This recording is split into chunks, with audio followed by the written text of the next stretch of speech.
ನಮಸ್ಕಾರ, ನೀವು ನೋಡ್ತಾ ಇದ್ದೀರಾ ಗ್ಯಾರಂಟಿ ನ್ಯೂಸ್. ನಾನು ವಿದ್ಯಾ ಮಲ್ನಾಡ್. ನಿನ್ನೆ ನಡೆದಂತಹ ಸೂತಕದ ಛಾಯೆ ಇದೀಗ ಒಬ್ಬೊಬ್ಬರನ್ನು ಕೂಡ ಅವರವರ ಮೃತದೇಹಗಳನ್ನ ಅವರ ಊರುಗಳಿಗೆ ಕಳಿಸುವ ಕೆಲಸಗಳಾಗ್ತಾ ಇದೆ. 11 ಮಂದಿ ಸಾವನ್ನಪ್ಪಿದ್ದಾರೆ ನಿನ್ನೆಯ ಕ್ರೌಡ್ ನಲ್ಲಿ. 35ಕ್ಕೂ ಹೆಚ್ಚು ಜನ ಇದೀಗ ಚಿಕಿತ್ಸೆಯನ್ನ ಪಡಿತಾ ಇದ್ದಾರೆ. ಒಬ್ಬೊಬ್ಬರದ್ದೇ ಎಲ್ಲಿಗೆ ಸಂಬಂಧಪಟ್ಟವರು, ಯಾವ ಊರಿನವರು, ಇದ್ರ ಬಗ್ಗೆ ಡೀಟೇಲ್ಸ್ ನ ನೋಡ್ತಾ ಹೋಗೋಣ ನಾವು. ಚಿಕ್ಕಬಳ್ಳಾಪುರದ ಕುರುಟಹಳ್ಳಿ ತಲುಪಿದೆ ಶ್ರವಣ್ ಮೃತದೇಹ. ಈತ ಒಬ್ಬ ಡೆಂಟಲ್ ವಿದ್ಯಾರ್ಥಿ ಆಗಿದ್ರು.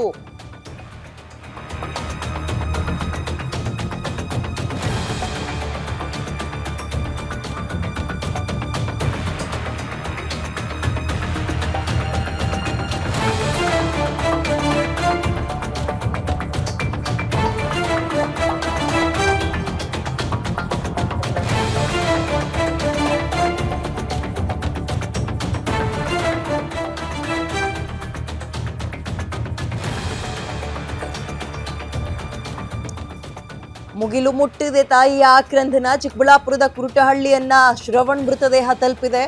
ಡೆಂಟಲ್ ಮೆಡಿಕಲ್ ವಿದ್ಯಾರ್ಥಿಯಾಗಿದ್ರು ಶ್ರವಣ್. ಪ್ರತಿಭಾವಂತ ಶ್ರವಣ್ಗೆ ಅಂಬೇಡ್ಕರ್ ಕಾಲೇಜಿನಲ್ಲಿ ಫ್ರೀ ಸೀಟ್ ಸಿಕ್ಕಿತ್ತು. ಬಹಳ ಅದ್ಭುತವಾಗಿ ಓದ್ತಾ ಇದ್ದಂತಹ ವಿದ್ಯಾರ್ಥಿ. ಬೆಂಗಳೂರಿನ ಅಂಬೇಡ್ಕರ್ ಕಾಲೇಜಿನಲ್ಲಿ ಶ್ರವಣ್ ಡೆಂಟಲ್ ಅನ್ನ ಪ್ರಾಕ್ಟೀಸ್ ಮಾಡ್ತಾ ಇದ್ರು. ಅಂದ್ರೆ ಹಲ್ಲಿನ ಡಾಕ್ಟರ್ ಅಂತೀವಲ್ಲ, ಆ ಡೆಂಟಲ್ ಮೆಡಿಕಲ್ ಸೀಟ್ ಫ್ರೀ ಆಗಿ ಸಿಕ್ಕಿತ್ತು, ಓದ್ತಾ ಇದ್ರು. ಬಟ್ ನೆನ್ನೆ ದುರ್ದೈವ, ಮ್ಯಾಚ್ ನೋಡ್ಬೇಕು, ಮ್ಯಾಚ್ ಆಡ್ದವ್ರನ್ನ ನೋಡ್ಬೇಕು, ಅವ್ರ ಕಪ್ಪನ್ನ ಎತ್ತಿ ಕುಣಿಸೋದನ್ನ ನೋಡ್ಬೇಕು ಅಂತ ಹೋದಂತವ ಬಲಿಯಾಗಿದ್ದಾರೆ, ಹೆಣವಾಗಿದ್ದಾರೆ. ಅವರ ಮೃತದೇಹ ಇದೀಗ ಚಿಕ್ಕಬಳ್ಳಾಪುರದ ಕುರುಟಹಳ್ಳಿಯನ್ನ ತಲುಪಿದೆ. ಶ್ರವಣ್ ಸಾವಿನಿಂದ ಇಡೀ ಗ್ರಾಮದಲ್ಲಿ ಸೂತಕದ ಛಾಯೆ ಆವರಿಸಿದೆ. ಇಡೀ ಗ್ರಾಮದಲ್ಲಿ ಪ್ರತಿಭಾವಂತ ವಿದ್ಯಾರ್ಥಿ, ನಮ್ಮೂರು ಹುಡುಗ ಡಾಕ್ಟರ್ ಆಗ್ತಾನೆ, ಓದ್ತಾ ಇದ್ದಾನೆ, ಡಾಕ್ಟರ್ ಆಗಿ ನಮ್ಮ ಹಳ್ಳಿಗೆ ಬರ್ತಾನೆ ಅಂತ ಇಡೀ ಊರ್ ಕಾಯ್ತಾ ಇತ್ತು. ಆತನ ತಾಯಿಯ ಆಕ್ರಂದನ ಮುಗಿಲು ಮುಟ್ಟಿದೆ. ಮಗ ಓದ್ಲಿ ಅಂತ ಕಳಿಸಿದ್ದೆ, ಹೆಣವಾಗಿ ಊರಿಗೆ ಬಂದಿದ್ದಾನೆ ಅಂತ ಅತ್ತು ಕಣ್ಣೀರೆಲ್ಲ ಬತ್ತಿ ಹೋಗಿದೆ ಕಣ್ಣಲ್ಲಿ, ಆತನ ತಾಯಿಯ ಕಣ್ಣಲ್ಲಿ.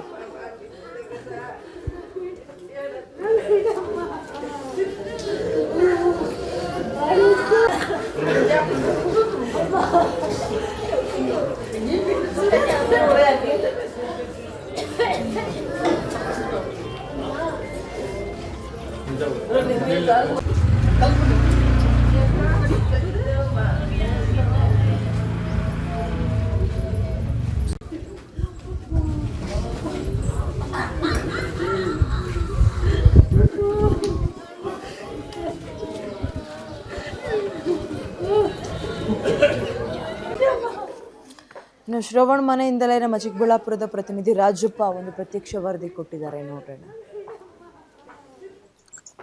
RCB ವಿಜಯೋತ್ಸವದ ವೇಳೆ ಚಿನ್ನಸ್ವಾಮಿ ಕ್ರೀಡಾಂಗಣದಲ್ಲಿ ನಡೆದಂತಹ ಕಾಲ್ತುಳಿತ ದುರಂತದಲ್ಲಿ ಸುಮಾರು 11 ಜನ ಸಾವನ್ನಪ್ಪಿರ್ತಕ್ಕಂಥ ಹಿನ್ನೆಲೆಯಲ್ಲಿ ಚಿಕ್ಕಬಳ್ಳಾಪುರ ಜಿಲ್ಲೆಯ ಚಿಂತಾಮಣಿ ಮೂಲದ 2 ವ್ಯಕ್ತಿಗಳು ಈಗ ಮೃತವಾಗಿರ್ತಕ್ಕಂಥದ್ದು. ಈಗ ಕುರುಟಳ್ಳಿ ಗ್ರಾಮದ ಶ್ರವಣ್, 20 ವರ್ಷದ ಶ್ರವಣ್ ಸಾವನ್ನಪ್ಪಿರ್ತಕ್ಕಂಥದ್ದು. ಈಗ ಕುರುಟಳ್ಳಿ ಗ್ರಾಮದಲ್ಲಿದ್ದೀವಿ. ಈಗ ಕುರುಟಳ್ಳಿ ಗ್ರಾಮದಲ್ಲಿ ನೀರವ ಮೌನ ಏರ್ಪಟ್ಟಿರ್ತಕ್ಕಂಥದ್ದು ತಾವು ದೃಶ್ಯಗಳಲ್ಲಿ ನೋಡ್ಬೋದು.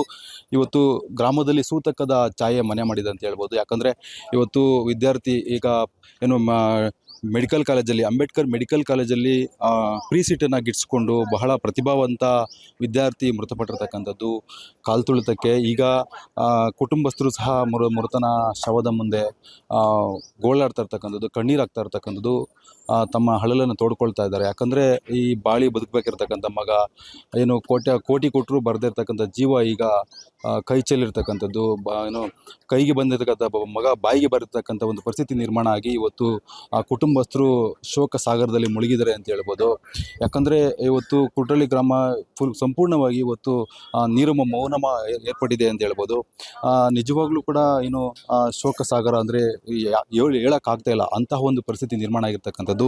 ಏನು ಡಾಕ್ಟ್ರಾಗಿ ಮನೆಗೆ ಊರಿಗೆ ಬರ್ತಾನೆ, ಕೋಟ್ಯಾಂತರ ರೂಪಾಯಿ ಸಂಪಾದನೆ ಮಾಡ್ತಾನೆ, ಒಂದು ಒಳ್ಳೆ ಬದುಕು ಕಟ್ಕೊಂಡು ನಮಗೂ ಕೂಡ ಒಂದು ಒಳ್ಳೆ ಹೆಸರು ತರ್ತಾನೆ ಅಂತಕ್ಕಂಥ ಒಂದು ಆಸೆನ ಇಟ್ಕೊಂಡಿದ್ರು ಕುಟುಂಬಸ್ಥರು. ಆದರೆ ಇವತ್ತು ಎಲ್ಲ ಒಂದು ಕಡೆ RCB ವಿಜಯೋತ್ಸವದ ವೇಳೆ ಕಾಲ್ತುಳಿತಕ್ಕೆ ಒಳಪಟ್ಟು ಈ ರೀತಿಯಾಗಿ ದುರಂತ ಅಂತ್ಯವನ್ನು ಕಾಣ್ತಾನೆ ಅಂತೇಳಿ ಈ ಕುಟುಂಬಸ್ಥರು ಸಹ ನಿರೀಕ್ಷೆ ಮಾಡಿರಲಿಲ್ಲ. ಅಂತಹ ಒಂದು ಸಾವು ಇವತ್ತು ಇಲ್ಲಿ ಸಂಭವಿಸಿರ್ತಕ್ಕಂಥದ್ದು. ಈಗ ಏನು ಮೃತ ಶ್ರವಣ್ ಮಾವ ಗಜೇಂದ್ರನ ಜೊತೆ ಇದ್ದಾರೆ, ಮಾತಾಡಿಸ್ತೀನಿ ಸರ್. ಈಗ ಡಾಕ್ಟ್ರಾಗಿ ಬರ್ತಾನೆ, ನಮ್ಮೂರಿಗೆ ಒಂದು ಒಳ್ಳೆ ಹೆಸರು ಕೀರ್ತಿ ತರ್ತಾನೆ ಅಂತೇಳಿ ತುಂಬ ನಿರೀಕ್ಷೆ ಇಟ್ಕೊಂಡು ಓದಿಸ್ತಾ ಇದ್ರು. ಅದು ಬೇರೆ ಬಹಳ ಪ್ರತಿಭಾವಂತ ವಿದ್ಯಾರ್ಥಿ ಆಗಿದ್ದ, ಅಂಬೇಡ್ಕರ್ ಮೆಡಿಕಲ್ ಕಾಲೇಜಲ್ಲಿ ಫ್ರೀ ಸೀಟನ್ನು ಗಿಟ್ಸ್ಕೊಂಡಿದ್ದ.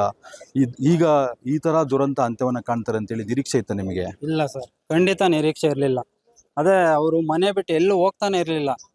ಅಂಥದ್ದು ಹೆಂಗ್ ಹೋದ್ರು, ಯಾರು ಕರ್ಕೊಂಡು ಹೋದ್ರು, ದುರಂತ ಹೆಂಗಾಯ್ತು ಅಂತ ಗೊತ್ತಿಲ್ಲ. ಕಾರಣ ಸರ್ಕಾರದ ಕಡೆಯಿಂದ ಕಾರಣ ಇದೆ. ಯಾಕಂದ್ರೆ ಅವ್ರು ಸೆಲೆಬ್ರೇಷನ್ ನಾವು ಫಂಕ್ಷನ್ ಮಾಡ್ಕೊಂತಿದೀವಿ ಅಂತ ಹೇಳಿದಕ್ಕೆ ಅಲ್ಲ ಇವರೆಲ್ಲ ಹೋಗಿದ್ದು. ವಿದ್ಯಾಭ್ಯಾಸ ಮಾಡೋರು, ರೈತರಾಗಿರ್ಬೋದು, ಕೂಲಿ ಮಾಡೋರಾಗಿರ್ಬೋದು, ಏನೋ ಸೆಲೆಬ್ರೇಷನ್ ಮಾಡ್ತಾ ಇದ್ದಾರೆ, ನಾವು ಹೋಗೋಣ, ಎಂಜಾಯ್ಮೆಂಟ್ ತಗೊಳ್ಳೋಣ ಅನ್ನೋ ಖುಷಿನಲ್ಲಿ ಹೋಗಿರ್ತಾರೆ. ಬಟ್ ಸರ್ಕಾರ ಮುನ್ನೆಚ್ಚರಿಕೆ ತಗೋಬೇಕಿತ್ತು. ಸರ್, ಮೊದಲಿಂದ ಸಹ ಏನು ಶ್ರವಣ್ ವಿರಾಟ್ ಕೊಹ್ಲಿ ಅಂದ್ರೆ ತುಂಬ ಇಷ್ಟಪಡ್ತಾ ಇದ್ದಂತೆ. ಅವನ ಕಂಡ್ರೆ ತುಂಬ ಅವನ ಆಟ ಅವರೆಲ್ಲರೂ ಕೂಡ ವಿರಾಟ್ ಕೊಹ್ಲಿಗೆ ತುಂಬ ಅಭಿಮಾನಿ ಆಗಿದ್ದಂತೆ. ಈಗ ಏನು RCB ಗೆದ್ದಿದೆ, ಕಣ್ಣಾರೆ ವಿರಾಟ್ ಕೊಹ್ಲಿಯನ್ನು ನೋಡಿ ಕಣ್ತುಂಬ್ಕೋಬೋದು ಅಂತೇಳಿ ಆಸೆ ಪಟ್ಟು ಹೋಗಿದ್ದಾನೆ ಅಂತೇಳಿ ಇದೆ. ಈ ಥರ ದುರಂತದಲ್ಲಿ ಆಗಿದೆ, ಯಾವ ರೀತಿ ಇದೆ? ಇಲ್ಲ ಸರ್, ಖಂಡಿತ ಆ ಥರ ಆಗಿಲ್ಲ. ನನ್ನ ಪ್ರಕಾರ ಸ್ನೇಹಿತರ ಒತ್ತಾಯದ ಮೇರೆಗೆ ಹೋಗಿರ್ತಾನೆ, ಬಲವಂತದ ಮೇರೆಗೆ ಅಂತ ಅನ್ಕೊಂತೀನಿ. ಏನೋ ಅಭಿಮಾನ ಇರುತ್ತೆ. ನಾನು RCB ಅಭಿಮಾನಿನೇ. ಹಾಗಂತ ನಾನು ಇದುವರೆಗೂ ಚಿನ್ನಸ್ವಾಮಿ ಕ್ರೀಡಾಂಗಣಕ್ಕಾಗಲಿ ಎಲ್ಲಾದ್ರೂ ಹೋಗ್ಲಿಲ್ಲ. ಬರೀ ಫೋನಲ್ಲಿ ಟಿವಿನಲ್ಲಿ ನೋಡ್ಕೊಂತಿದ್ದು. ಬೆಂಗಳೂರಲ್ಲೇ ಓದ್ತಿದ್ದ, ಅಲ್ಲಿಂದ ಅಲ್ಲಿಗೆ 4.5 ಕಿಲೋಮೀಟರ್ ಡಿಸ್ಟೆನ್ಸ್ ತೋರಿಸ್ತಾ ಇದೆ. ಅದೇ ಸ್ನೇಹಿತರು ಒತ್ತಾಯದ ಮೇರೆಗೆ ಹೋಗಿದ್ದಾನೆ ಸರ್. ಈಗ ಕೋಟಿ ಕೊಟ್ಟರು ಬರದೇ ಇರತಕ್ಕಂಥ ಜೀವ ಕೇವಲ 10-15 ಲಕ್ಷ ರೂಪಾಯಿ ಕೊಟ್ಟು ಸರ್ಕಾರ ಕೈ ತೊಳ್ಕೊಂಡಿದೆ. ಈಗ ಯಾವ ರೀತಿ ನಷ್ಟ ಆಗಿದೆ ಕುಟುಂಬಕ್ಕೆ ಅಂತ? ಅದೇ ಸರ್, ಇದುವರೆಗೂ ಇವಾಗ MBBS ಮಾಡಿಸ್ಬೇಕಂದ್ರೆ ಇವಾಗ ಸುಮಾರು ಇವಕ್ಕೆ ನನ್ನ ಪ್ರಕಾರ ಒಂದು 50 ಲಕ್ಷ ಖರ್ಚು ಮಾಡಿರ್ಬೋದು. ಅಂಥದ್ರಲ್ಲಿ 10 ಲಕ್ಷ ಪರಿಹಾರ ಕೊಟ್ಟರೆ ಸುಮ್ಮನೆ ನೆಸೆಸಿಟಿ ಇಲ್ಲದೆ ಇವಾಗ 50 ಕೋಟಿ 106 ಕೋಟಿ ಖರ್ಚು ಮಾಡಿ ಸೆಲೆಬ್ರೇಷನ್ ಮಾಡ್ತಾರೆ. ರೈತರ ಮಕ್ಕಳು, ಕೂಲಿ ಮಾಡೋರ ಮಕ್ಕಳಿಗೆ 5 ಕೋಟಿ ಪರಿಹಾರ ಕೊಟ್ಬಿಟ್ರೆ ಏನಾಗುತ್ತೆ ಸರ್ಕಾರ? ಶ್ರವಣ್ ಕುಟುಂಬದಲ್ಲಿ ಎಷ್ಟು ಜನ ಇದ್ದಾರೆ? ಅಣ್ಣ ತಮ್ಮಂದು ಯಾರಿದ್ದಾರೆ? ಅವ್ರ ಸಂಬಂಧಿಕರು ಯಾರು ಇದ್ದಾರೆ ಸರ್? ಸರ್, ಅಣ್ಣ ಒಬ್ರಿದ್ದಾರೆ, ತಂಗಿಯರು 5 ಜನ ಇದ್ದಾರೆ ಸರ್. ಕುಟುಂಬ ಎಲ್ಲ ಇವ್ರ ಮೇಲೆ ಹೊಣೆ ಆಗಿತ್ತು. ಇರೋಗ 2 ಗಂಡು ಮಕ್ಕಳು, ಕುಟುಂಬದ ಹೊಣೆ ಎಲ್ಲ ಅವ್ರ ಮೇಲೆ ಇತ್ತು. ಇದ್ದಿದ್ದಿಬ್ರೆ. ಇನ್ನ 5 ಅವರು ತಂಗಿ ಆದವರು 5 ಜನ ಓದ್ತಿದ್ದಾರೆ. ದೊಡ್ಡವರು ಏನು ಓದ್ತಾ ಇದ್ರೆ? ಏನು ಓದ್ತಾ ಇದ್ದಾರೆ? ಏನ್ ಕೆಲಸ ಮಾಡ್ತಾ ಇದ್ದಾರೆ? Agriculture BSc final year sir.